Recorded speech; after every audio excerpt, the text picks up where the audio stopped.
अस्सलाम वालेकुम नाज़रीन, मैं हूं आपका होस्ट अदनान दरवेश और आप देख रहे हैं popcorn.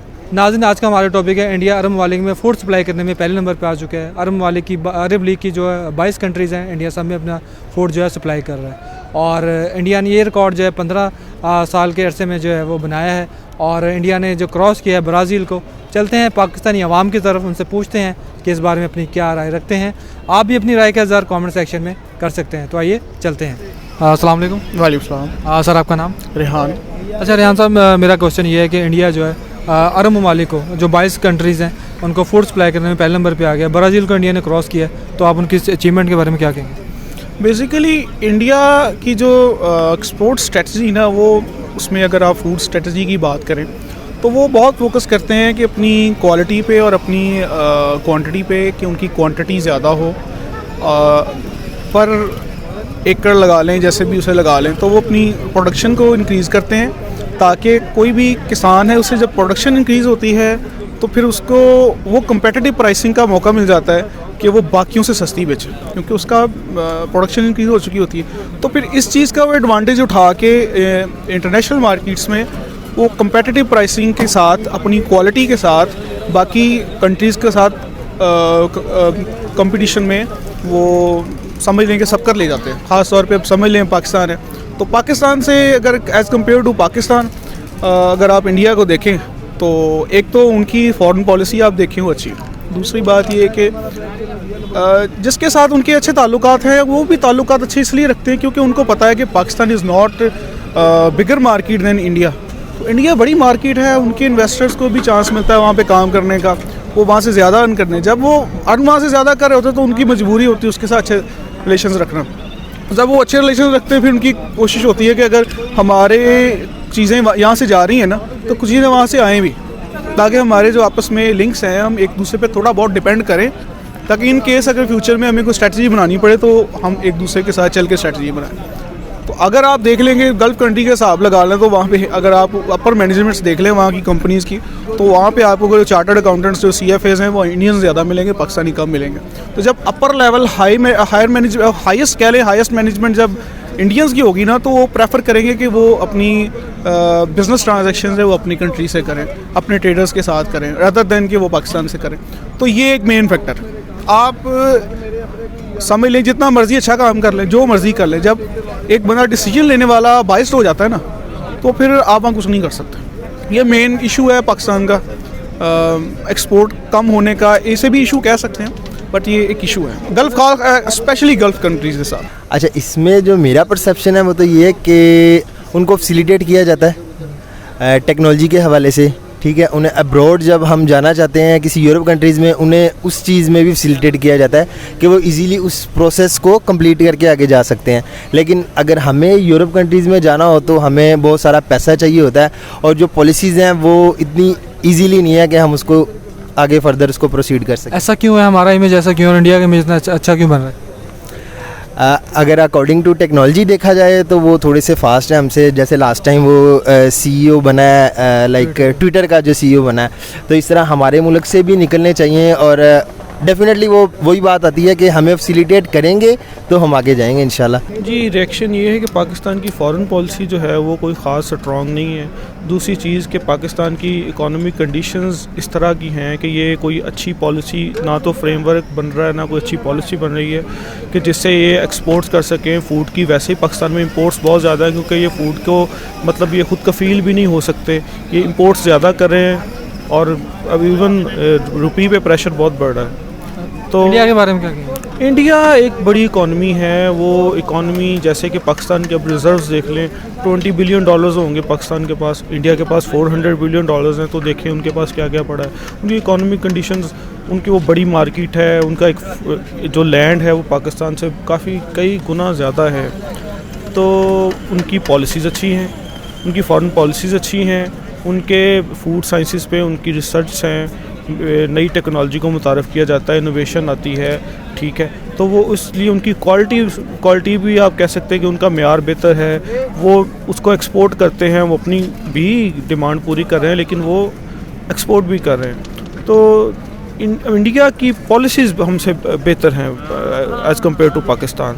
That's why I thought that. अच्छा सर, किसी मुल्क के तजारत एक्सपोर्ट्स बढ़ने में उनकी फॉरेन पॉलिसी का बहुत बड़ा हाथ होता है, तो आप इंडियन की फॉरेन पॉलिसी के बारे में क्या कहेंगे कि उनके फॉरेन पॉलिसी मेकर्स कैसे हैं जो उनके जो एक्सपोर्ट्स बढ़ रही हैं, जो एक बड़ी कंपनी उनके मुल्क में आके अपने प्लांट्स लगा रहे हैं, तो क्या कहेंगे उनकी फॉरेन पॉलिसी के बारे में? जी, फॉरेन पॉलिसी एक तो है कि फ़ॉरेन पॉलिसी भी कुछ चीज़ों पे डिपेंड करती है। अब एक मुल्क की इकोनॉमिक कंडीशंस बहुत अच्छी हैं, तो लिहाजा उसकी फॉरेन पॉलिसीज़ भी अच्छी होंगी।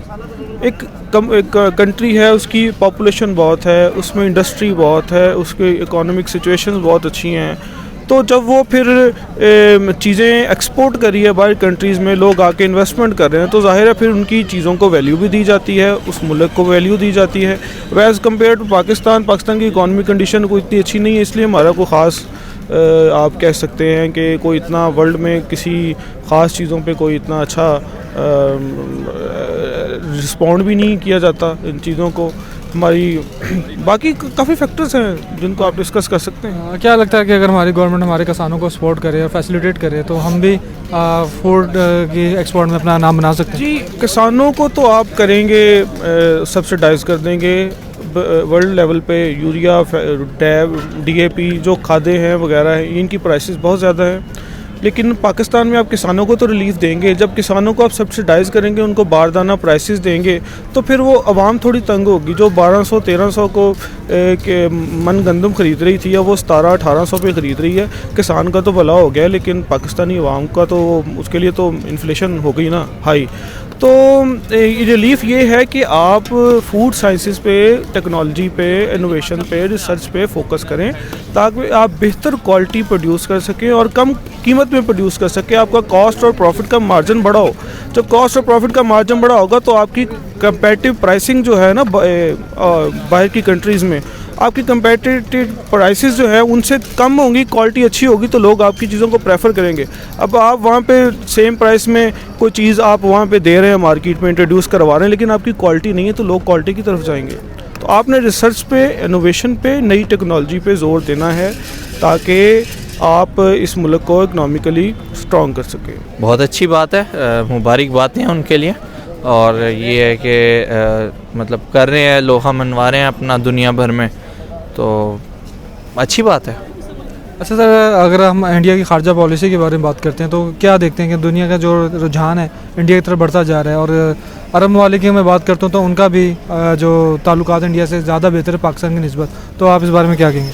देखिए ना, उनकी आबादी आप देखें, आबादी उनकी 1 अरब 25 करोड़ की आबादी है। अगर हम एक टॉफ़ी से भी एग्जांपल अगर लें, अगर एक टॉफ़ी अगर हम इंडिया में सेल करने अगर जाते हैं बिज़नेस माइंडसेट के साथ, तो वो 1 अरब 25 करोड़ में बिकेगी।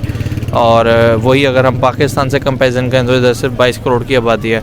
तो ये है कि वहाँ की मार्केट बहुत बड़ी है, अरब ममालिक जितने हैं वहाँ पे टारगेट करते हैं। और इंडिया जिस तरीके से मतलब अपने फूड की सप्लाई कर रहा है अरब ममालिक के अंदर, बहुत अच्छी बात है। अच्छा, पाकिस्तान भी एक एग्रीकल्चर कंट्री है, लेकिन और इंडिया भी एक एग्रीकल्चर कंट्री है, लेकिन क्या वजह है पाकिस्तान जो अरब ममालिक है पाकिस्तान से जो है तजारत करने में हिचकिचाहट महसूस कर रहे हैं, और इंडिया को उन्होंने इतनी तरजीह दी हुई है, तो क्या कहेंगे इस बारे में? लैंड देखें ना आप, उनकी लैंड भी उसी तरीके की है। अगर आप देखें जगह उनके पास ज़्यादा है, वो ज़्यादा मतलब प्रोड्यूस कर रहे हैं ज़्यादा उसके अंदर। हम जितनी प्रोड्यूस करते हैं उसका ज़्यादातर हमारे अपने मुल्क में यूज़ हो जाता है, तो हम बाहर एक्सपोर्ट नहीं उस तरीके से कर पाते। उनके पास सारी ज़रूरियात पूरी करने के बाद भी वाफिर मिकदार में चीज़ बच जाती है, तो इस चीज़ का एडवांटेज है उन्हें। क्या लगता है कि पाकिस्तानी गवर्नमेंट कोई ऐसी पॉलिसी अपना सकती है, या अरब ममालिक से अपने ताल्लुक अच्छे करके पाकिस्तान भी अपनी तजारत को बढ़ा सकती है अरब ममालिक के साथ? नहीं, हम पहले कर्ज़े उतार लें तो ज़्यादा बेहतर है। अगर हम उसी को प्रॉपर तरीके से पहले उतार लें तो फिर ही हम कुछ कर पाएंगे। मेन जो हमारे लिए इस टाइम कर्ज़े जो हम ले ही जा रहे हैं मुसलसल मज़ीद इंटरेस्ट के ऊपर ले जा रहे हैं, वो हमारे लिए सरदर्द बने हुए हैं। सर, आपको नहीं लगता अगर हमारी एक्सपोर्ट बढ़ेगी तो रेवेन्यू आएगा तो तभी कर्ज़े उतरेंगे? हाँ, एक्सपोर्ट बढ़ानी चाहिए, मेड इन पाकिस्तान चीज़ें बननी चाहिए। मैं कहता हूँ सुई से लेके जहाज़ तक हर चीज़ जो है पाकिस्तान में ही बननी चाहिए। और देखें, पाकिस्तान में बनेगी तो बाहर एक्सपोर्ट होगी। अगर हम हर चीज़ बाहर से मंगवाएंगे तो हम खुद से कैसे बना सकेंगे फिर? अच्छा, इसमें मेरा ये है कि हमें जो हम स्किललेस हैं ऐसे कह सकते हैं, कि थोड़ी सी स्किल्स की कमी है। अगर आप किसी दूसरे कंट्री से कम्युनिकेशन बनाना चाह रहे हो तो आपके पास स्किल होना चाहिए। फॉर एग्जांपल उनके पास इंडस्ट्रीज़ हैं, सॉफ्टवेयर इंजीनियर्स हैं, डेवलपिंग के प्लेटफॉर्म्स हैं। अगर हमारे पास स्किल ही नहीं है तो हम उनसे कैसे कम्युनिकेट, कैसे जुड़ सकते हैं? अगर हमें ये वो स्किल्स देते हैं तो डेफिनेटली हम भी उनसे जुड़ सकते हैं। मेरा तो यही कहना है। सर अगर हम मैं खारजा पॉलिसी की बात करूँ, फॉरेन पॉलिसी की बात करूँ इंडिया की, तो क्या कहेंगे कि दुनिया हर मुल्क जो है उनसे अच्छे ताल्लुकात कायम कर रहा है, बड़ी बड़ी कंपनीज़ हैं वो इंडिया आ रही हैं, अपने प्लांट जो लगा रही हैं, तो उनकी खारजा पॉलिसी के बारे में आप क्या कहेंगे? इसकी मैं एक एग्जांपल कोट कर सकता हूँ। जैसे फॉर एग्जांपल मोबाइल्स हैं, मोबाइल्स की हमारे पास कोई कंपनी जो उसे असेंबल ही नहीं कर रहे, तो ऐसा कोई वो मैन्युफैक्चरिंग का सामान नहीं है। जैसे हमारे पास बाइक्स हैं, बाइक्स को मैन्युफैक्चरिंग का कोई नहीं है तरीक़ाकार। अगर वो कंपनीज़ यहाँ पे हम उनको हायर करें, वो हमारे पर्सनस को स्किल्स दें, उन्हें वो चीज़ें सिखा दें और बाद में हम एक ऐसा कॉन्ट्रैक्ट करें कि 3, 4, 5 साल में वो हमें स्किलफुल बना के वो चले जाएं और देन हम उसको लीड करें या उसको हैंडल करें कंपनीज़ को, फिर हम इंशाल्लाह ग्रूम कर सकते हैं।